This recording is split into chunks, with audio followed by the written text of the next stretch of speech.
Thank you all so much for being here. We have a very special guest today. I hope he forgives me, but there's, it's I, I'm going to introduce him for everybody. So, Everette Taylor is a serial entrepreneur and marketing executive. He started his first company, Easy Events, at the age of 19 and sold it 2 years later. Since the start of his entrepreneurial journey, Everett has built $4 million companies before turning 30. Today, he's the founder and CTO of ET Enterprises, as an assortment of brands including social media company Pop Social, marketing firm Millicent, the online community Growth Hackers, drug and alcohol addiction software Haver, and most recently, ArtX, a platform to highlight visual artists and provide them with business tools. He served as VP of Marketing for Qualaroo and CMO of Skirt, both of which were required. He's also served as CMO for the Sticker Mule and as head of growth for new mobile apps for Microsoft China. He's been called a marketing genius by Forbes, a marketing star by Fortune magazine, an innovator who's changing the consumer marketing game by Black Enterprise, and most recently, he was named one of the 100 most influential African Americans by The Root and Forbes 30 Under 30. It is my absolute pleasure to introduce to you Everette Taylor.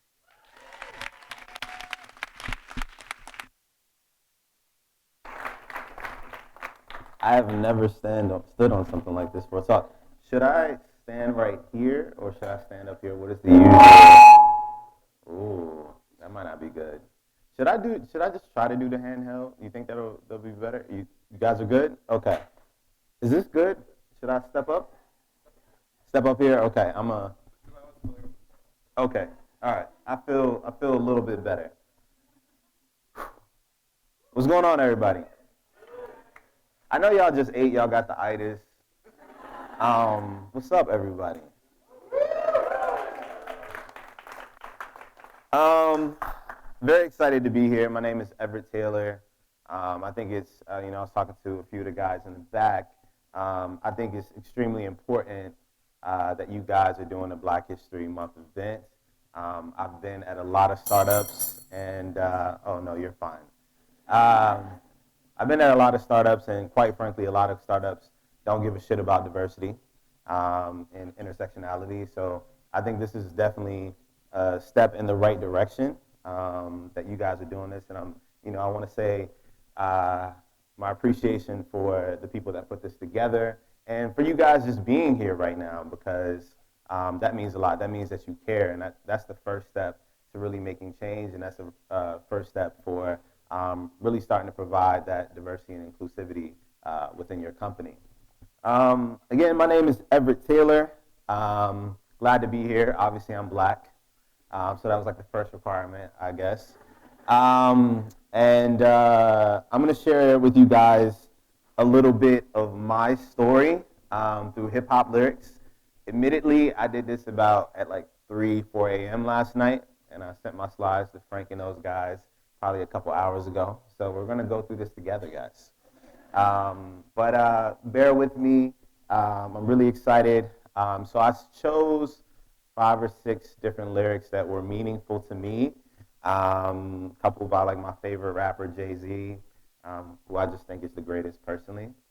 And so I'm going to recite some lyrics for you guys, and I'm going to pull out my phone, unless I can see it right there, but I think I'm slightly blind, so I'm going to pull out my phone.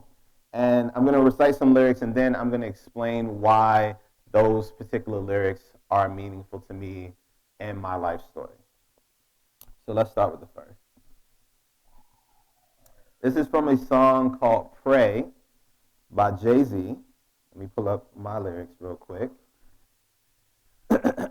This is me getting my rapper on right now. This is the tale of lost innocence, as the incense burn and the turntables turn and that Al Green plays. I see my mother's afro as mama taps her toes as she rolls her J's. And my papa just left the house in search of the killer of my uncle, Ray. And she's trying to calm her nerves, and as I observe, this is just one day. And what tomorrow has in store, we can never be so sure, so all I can do is pray. So these lyrics really reminds me of my childhood. I'm from Richmond, Virginia. Anybody from Virginia in here? Hey, what part? Virginia Beach? 757. Oh my gosh. Virginia Beach has the prettiest girls. Like I was literally, it was like I went to Virginia Beach and I was like, what country did I come to? I was really excited for that. Glad that we got some Virginia in the building. So growing up, I grew up in Southside Richmond, Virginia, and in a predominantly black neighborhood. We had some Latino, some Hispanic. And I grew up in pretty much poverty. I grew up in Hillside Projects in Southside Richmond. And, at the beginning of these lyrics, it says, this is the tale of lost innocence. And I remember at such an early age where a lot of us, we are shielded from real life. We were shielded from violence. We were shielded from drugs and prostitution. I saw all of that at a very early age. I was 7 to 8 years old when I saw my first person get shot and killed in point blank range in front of me. I saw drugs. I saw, missing fathers. I saw all these just like chaos going on around me. But this was a sense of normal for me because everybody around me was going through that. When people ask me what my favorite food is, they're always surprised what I say. I say Pop-Tarts. And they're like, what the hell? And the reason that Pop-Tarts is my favorite food is because my mom would work nights and she would work overtime. By the time I woke up, I remember even as early as 6 years old, I would wake up for school and would have to get myself dressed, would grab a Pop-Tart on the way out of the door, and because I didn't have anyone to cook me breakfast, and I would go to the bus stop myself. I had to be a very independent person, and because I didn't have anyone to really protect me and shield me, I saw a lot of things that a young kid shouldn't have seen. Right? I saw my cousin get shot and paralyzed for his entire life. I saw drug dealers all around me. These were the guys that we kind of looked up to because they had the cool cars, they had the new Jordans, they had all these different things, and so it was a lot of bad, negative influence around me, and you never knew what was going to happen that day. And the men in my life, the males in my family, were either shot and killed, on drugs, in jail. And in that line where he says, in search of the killer of my Uncle Ray, I remember those days when there were men in my family or people that were close to me that got killed. And instead of, being in a position where there was forgiveness, it was always just more bloodshed. And so I saw all this chaos around me, and it definitely affected me growing up. And I knew that I wanted better for myself, and I knew that I wanted better for my family. I just didn't know how. This is from a group called The Clips. Some of you guys might be familiar with Pusha T. Anybody? Black people in the room? I'm from Virginia, where ain't to do but cook. Pack it up, sell it triple price, them books. When we re-up, relocate, we off them rooks. So when we pull up, it ain't to do but look. So I'm from Virginia, obviously. And one of the things about being in Virginia, in Richmond, you felt like you didn't have a lot of options. If it wasn't selling drugs, if it wasn't playing sports and music, you didn't really feel like you had an option to be a tech entrepreneur or anything of that sort. And so, for me, I'm like 5'10" on a good day, right? My bars are trash. Like, I couldn't rap. Just couldn't do it. And back then, you really had to be able to rap. Like, now, you can just say whatever.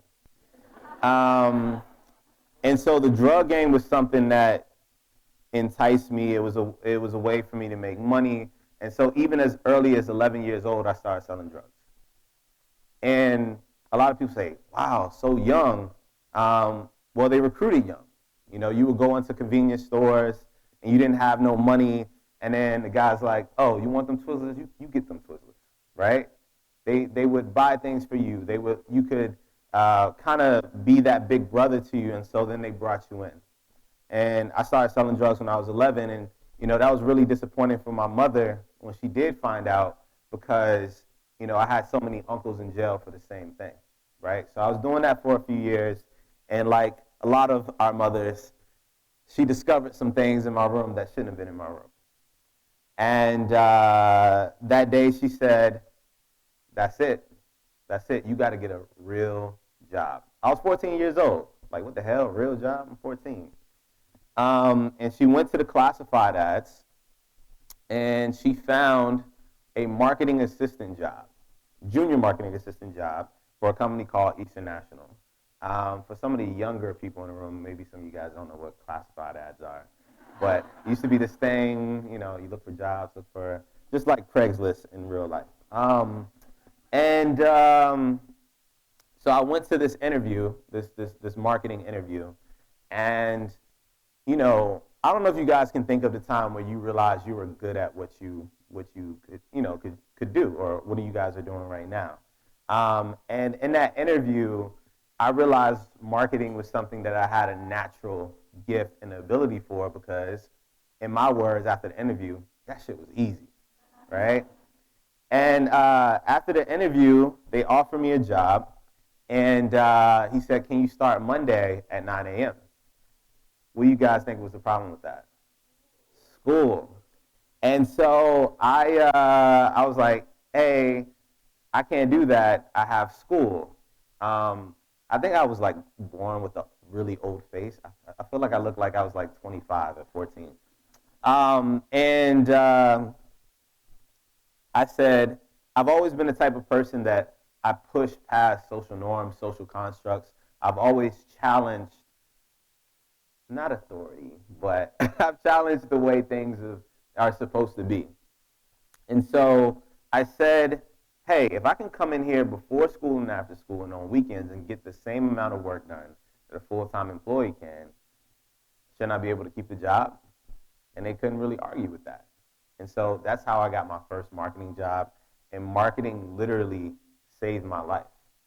If it wasn't for marketing, I don't know where I would be. It was my way of finally finding something that I was personally good at. And so I did that for a few years, and then some tragedy struck.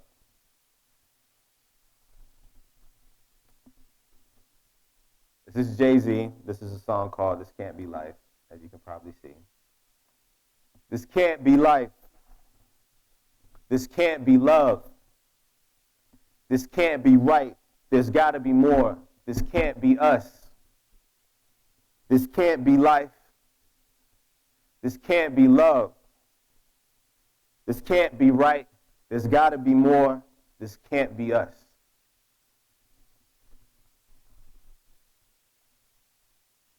When I was 17 years old, I was a senior in high school. My family and I, we ended up homeless. I was out on the street, living in my car that was broken down. I got laid off from my job. I wasn't making money. My family wasn't making money. And it was a very, very tough situation. And when I was in high school, I played sports. I was like one of the cool kids. And it taught me very, very quickly how mean people can be, how quickly some people can turn on you, and how some of the people that you really think are your friends and they're supportive aren't. When I stopped showing up to school, so I used to live in my car, and I think 3 weeks into me being homeless, I had like Jordans in the back seat. I had like all my stuff in the back seat. Someone broke the glass and stole my clothes, stole my shoes out of my car. So I was coming to school in the same outfits. I was bathing at the 76, the Valero. I don't know if you have Valeros out here, but the gas stations, going to school, couldn't get my hair cut. And as black men, our haircuts and our hairlines are so precious to us. If your hairline's jacked up, you're gonna get joked on. So I became the smelly, dirty, unfashionable kid, and a lot of people didn't know what I was going through. on a daily basis. I would be out on the streets trying to make money. I would play the drums on the streets to make money. I would wash, window shields, do whatever I could to kind of just make money. And like, certain days where you could just get enough for like 30, 40 bucks to go to the local motel that smelled like sex and cigarettes in the room, but it was just like, man, that just gave you a little bit more hope. And I used to go into the local library, Broad Rock Public Library, and I would go in there to seek shelter because in Virginia, unlike here, it gets really cold. It snows, it rains a lot. And believe it or not, I didn't really have internet access growing up. We used to get these like AOL CDs to the house, and I'm like, damn, I ain't even got a computer though. Richmond City Public Schools, they didn't even have enough books, rather less computers, right? So that was my first time really looking at the web. And I discovered two people. The first person was Mark Zuckerberg. I saw an article about Facebook, and I saw that he had this company, this website that was worth hundreds of millions of dollars at the time. And I was like, wow, that introduced a new hustle to me. That introduced something to me that I thought was not possible. I didn't even know that existed. But part of me was like, well, this is like a white kid from Harvard. I can't do that. And then I discovered World Star Hip Hop. And World Star Hip Hop was started by a guy by the name of Q. I still don't know Q's real name. I don't know his last name. Just Q. But Q was a black man. He was a guy from the hood, and he started a successful website. And I was like, oh, if he can do it, I can do it too. And that's when I was like, man, I got to get into this tech thing. I don't know anything about it, but I got to do it. So I started Googling schools. And I was like, tech schools in Virginia. Virginia Tech. That sounds pretty good. I didn't know shit about Virginia Tech, but I heard that, it was a great engineering school, tech, all that. But I didn't know how I was going to make the money, so I started playing the drums. I started doing whatever I could to save up to apply to Virginia Tech. And I applied to one college, Virginia Tech, and I got in. And fortunately, around the same time, my mom was able to get back on her feet, thank God. And I was able to go to college and chase that dream of being in tech, which I quickly found out. Engineering, you have to be kind of good at math, and wasn't really my strong suit. Oh. Okay. This is one of my favorite songs by the old Kanye. It's called Last Call, and it's towards the end of the song. Anybody heard this song before? Okay, this is a classic. Some say he arrogant. Can y'all blame him? It was straight embarrassing how y'all played him. Last year, shopping my demo, I was trying to shine. Every month told me that I couldn't rhyme. Now I could let these dream killers kill my self-esteem or use my arrogance as the steam to power my dreams. I use it as my gas, so they say that I'm gas. But without it, I'd be last, so I ought to laugh. So I don't listen to the suits behind the desk no more. You wear suits because you can't dress no more. You can't say shit to Kanye West no more. I rocked 20,000 people. I was just on tour. I'm Con, the Louis Vuitton Don. Bought my mom a purse. Now she's Louis Vuitton mom. I ain't played a hand I was dealt. I changed my cards. I prayed to the skies and I changed my stars. So I'm in college, first year. Fun, partied a lot, made bad grades. And after my first year, my family got into a situation and I had to drop out of college. And this is from the College Dropout. Just holy shit, I didn't even think about this. This is from the album, The College Dropout. So perfect. And it was really, really tough for me because it was like I went back from like being in college, having fun, having this freedom, just being able to be a kid, because for so much of my life, I wasn't able to be a kid. It was gunshots. It was having to sit on the floor to watch TV because you couldn't sit up on the couch just in case bullets flew through the window. You know what I mean? It was like this constant just tension. And like college was the first time I was able to just be free, have fun, and do shit I wasn't supposed to, right? And, going back home was tough, but I needed to make money. I needed to find a job. And so I had worked marketing at that company, Eastern National, for a few years in high school. I also worked at United Way when I was in college doing marketing. And so I was like, I got 4 to 5 years of experience. This is going to be easy. I'm going to come to Richmond. I'm going to find me a job. Created this thing called LinkedIn and created a profile and started applying to jobs. No one's giving me an opportunity. No one's giving me an opportunity. So me, as a marketer, I naturally say, I want to A/B test this, right? And so I create a fake LinkedIn with a white guy. Same resume. I think I named him Billy or some shit like that. And no offense to any Billies. I like Billy. I really like Billy. That's a cool ass name. Like the Black Power Ranger was Billy. Like, oh no, that was the Blue Power Ranger. Black Power Ranger was Zach. I misquoted. Anyways, and I sent out to 10 test companies. 7 out of those 10 companies responded back to the fake profile. I was angry. I was frustrated. And I told myself, I ended up having to take like a minimum wage job at Joann Fabrics. I don't know shit about fabrics. And I said, I gotta do something for myself. I gotta do something. And that's when I started my first company.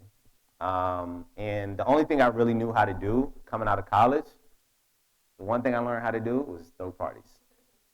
And so I started an events company throwing parties.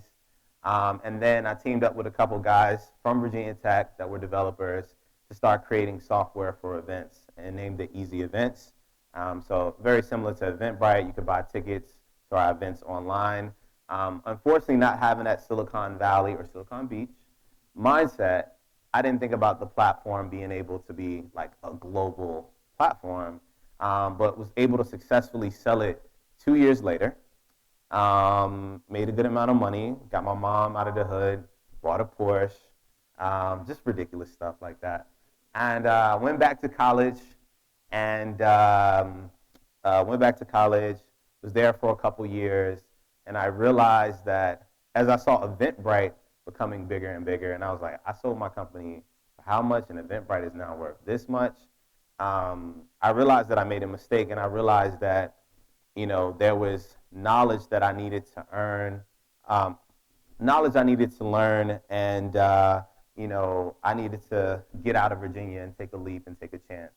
And I decided I was going to do that. I dropped out and moved to California like a week later. And it was the best decision that I could have ever made. This is a song called History by Jay-Z. It's one of his lesser known songs, but it's very appropriate for what I'm about to talk about. Now victory is mine. It tastes so sweet. She's my trophy wife.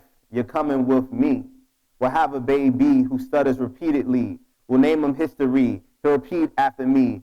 He's my legacy, son of my hard work, future of my past. He'll explain who I be. Rank me amongst the greats, either 1, 2, or 3. If I ain't number 1, then I failed you victory. Ain't in it for the fame that dies within weeks. Ain't in it for the money, can't take it when you leave. I want to be remembered long after I'm gone, long after I breathe. I leave all in my hands of history. That's my last will and testimony.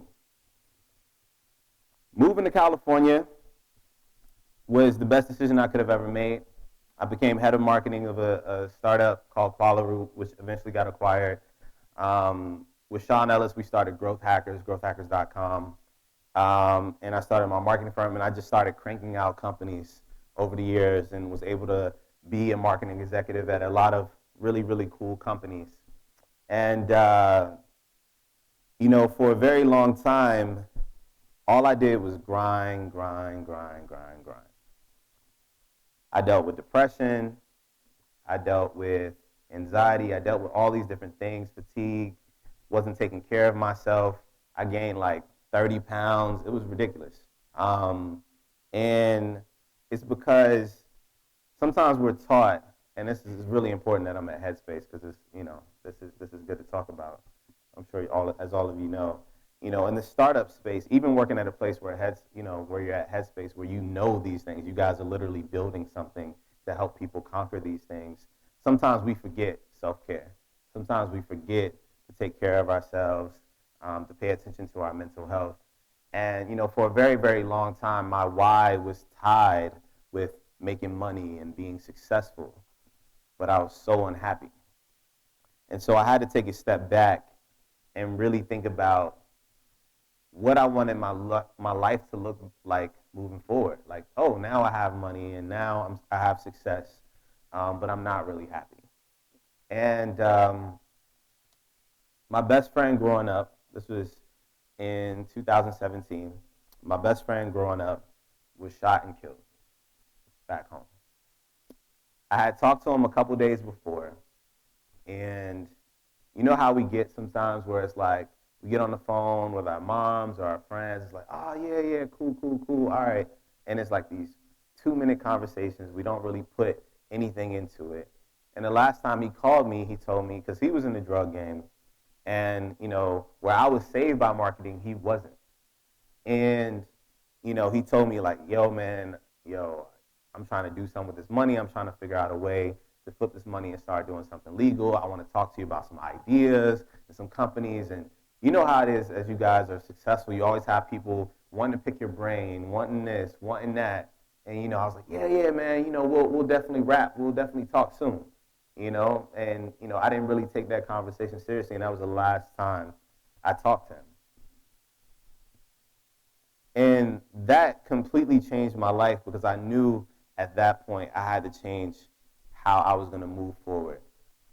And I made self-care and I made happiness my overall goal. And the last part of that was legacy, which is talked about in the song. And I decided, instead of being CEO of multiple companies and running myself crazy, I'm going to create a company, a holding company, and be CEO of that and start to free up my time. Because there was a point in time where I didn't have the time to do stuff like this. And it's definitely changed my life. Now I'm CEO of ET Enterprises. We have successful, profitable companies, and most of the companies I 100% own. And I'm at a place of peace in my life that feels so much better. And I hope that you guys can find that too.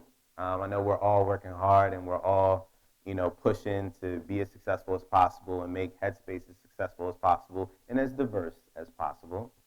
And just remember that, remember what your why is. Remember to take care of yourself because none of this matters without that. So to end, and not to be too somber, I have one of my favorite songs of all time. And if you know it, you can sing along. If you don't, it's okay.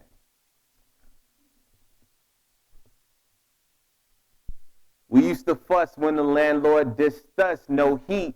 Wonder why Christmas missed us.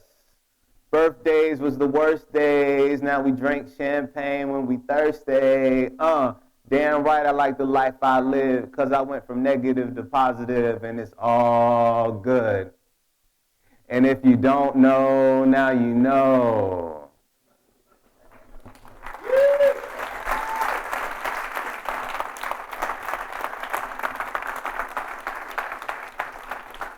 That was absolutely fantastic. That was Thank you, good. man. Appreciate it. Thank you. All right. We have a couple of minutes for a little Q&A. I just asked that if you have a question, wait for me to run over to you with the mic so everybody can hear the question.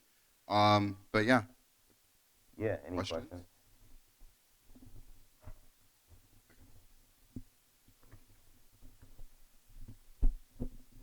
Thank you.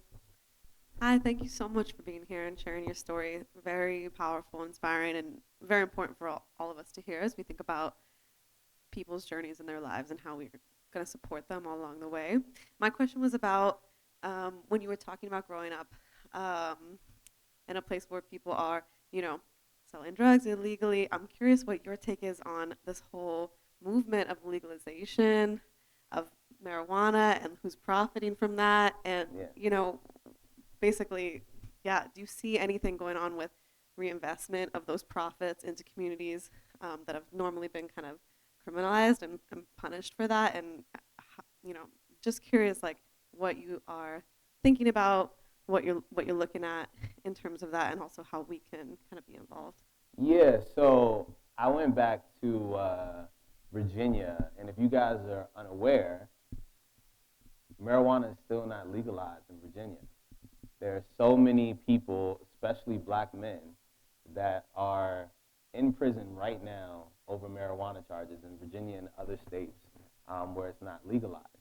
And my cousin ended up having it like something minor, but I went to court with him in Virginia, and I can't tell you, person after person after person that was going to jail or in jail over marijuana charges. That was the majority of the cases that I saw. And we were there most because he was at the tail end. And it was just really ridiculous. And I won't pretend like I'm an expert in that space. But to me as a black man, it's really hard to see. I just saw Barney's just open up like a cannabis shop or some shit like that. I don't know. But it's it's it's crazy how we're ignoring how many people are still in jail and how many people are in prison because of this. And I don't know what the solutions are. I don't know what the answers are. But I really hope that we can find some way to come together to really resolve this issue, because it's ridiculous that we have people on one side of the country that are in jail, and then you go to the other side of the country, people are freely smoking weed down Venice Boulevard. So like I said, I don't have the answers, but I know it's something that is definitely meaningful to me, and is definitely something that's weighing on my mind for sure. Yeah.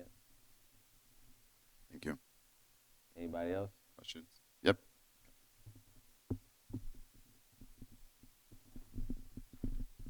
Hey, I'm curious what kind of projects you're working on now. You said you were able to kind of step back from the hustle and grind of starting and selling Yeah. selling businesses. Like, what kind of projects do you work on now, and how do you use like your innate marketing skills for good? Yeah, so it's so interesting. People are like, "What is your focus for 2019?" And both of the projects that I'm focusing on, one is ArtX, which was formerly named Art Noir, but I'm calling it ArtX. And ArtX is going to be a platform to help artists, and predominantly artists of color or disenfranchised people, to get discovered and get exposed on the platform, and then also give them software and business tools to be successful, right? A lot of people that I know that are visual artists or creatives, they don't have the business skill sets to really take care of, finances, take care of growing their brand on social media, take care of finding help like, lawyers, accounting, and all that. And so we're trying to essentially build like almost like a Microsoft 365 suite for artists and creatives to help them on the business side.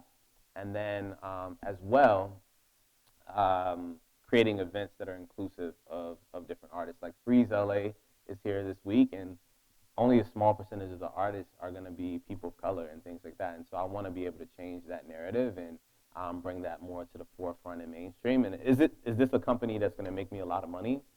Probably not, but it's something that's a passion of mine. I'm personally an art collector, and so I'm really, really excited to kind of dig my teeth into that project. And then the other company is actually a nonprofit that I've had for a while, but I haven't really branded it or really been out there with it. It's called Southside Fund, because I'm from Southside Richmond, and so what we do is we give out scholarships to kids from all different backgrounds, not just kids that's want, kids and young adults that want to go to college, but say you want to be a visual artist and you need, canvas, and you need supplies, and you need all these things, or you got invited to be shown at Art Basel and you can't make your way, so we'll pay for your ticket, or you're an aspiring artist and you need studio time and things like that. And so we take people who want to do all different types of things and help them and finance their dreams. And then we also do like programming around financial literacy, mental health, and all these different things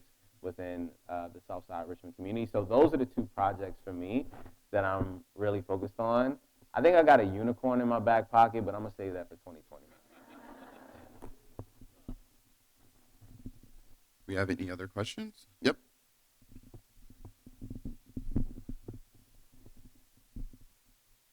I'm wondering, how did you navigate being one of the first in your environment, meaning that, like in the marketing environment, Right. especially being a minority or a woman, you're often the first one there, might be the only one there. Right. Wow. Can I keep it real with you guys?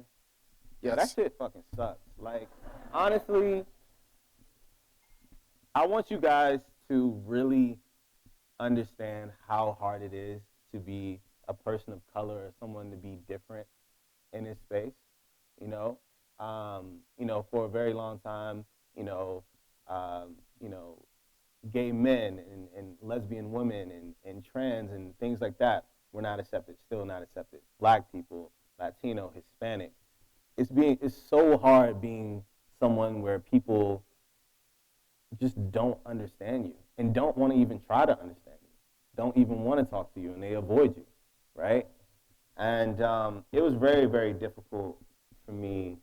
And sometimes you can almost feel rebellious. I know some of you guys have felt that. Like you're so fed up, and you hear people be so insensitive around you. And I mean, I remember the first time when I heard a white guy say the N-word, and I was like, "Are you bugging? Like what? In the workplace? That's crazy, right?" I like literally almost slapped. I was like, "Oh, hold on," and it's been very difficult to navigate and to be held at a different standard, right? I remember my first when I came out to California, I took my first head of marketing job, and it was my first startup outside of my own that I worked at, and as a black man, my mom taught me you got to be twice as smart, twice as prepared, dress twice as nice. Now think about this. A small little startup, I showed up my first day suited and booted, right? And, the CEO comes to me and he says, like, why are you dressed like this? You can dress however you want. You can, like, it's free here, dress however you want. I was like, word? Cool. So it took a while. I was like, I'm going to throw a button up on tomorrow and we see how it goes.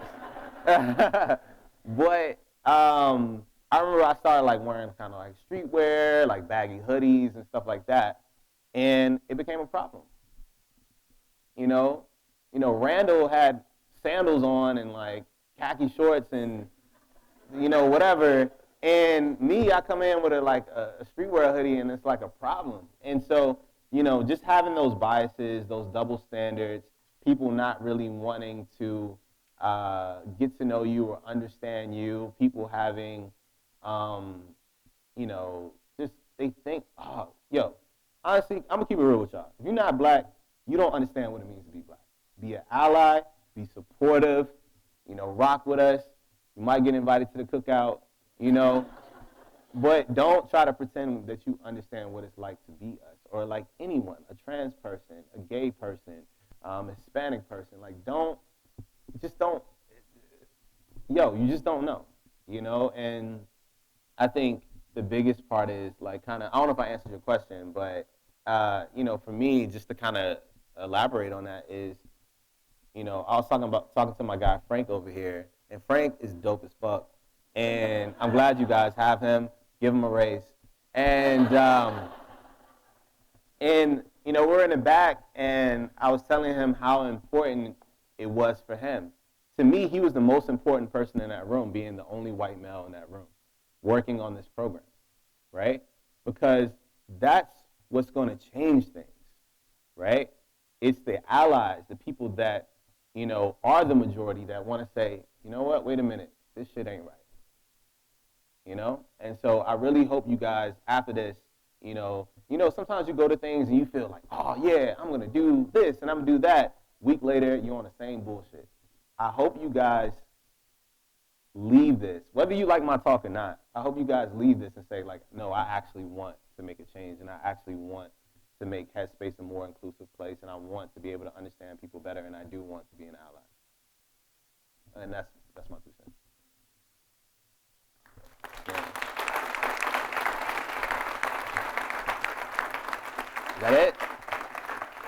Okay. You did awesome. Okay. You did great. All right. I think that unless anybody has a burning question, I think that's going to be it for today. Thank you so much again. Yeah, man. I appreciate it. Thank you. Thank you. Thank you all so much for showing up. I really appreciate it. And yeah, have a great rest of your day. Well, thank you. Appreciate it. Thank you.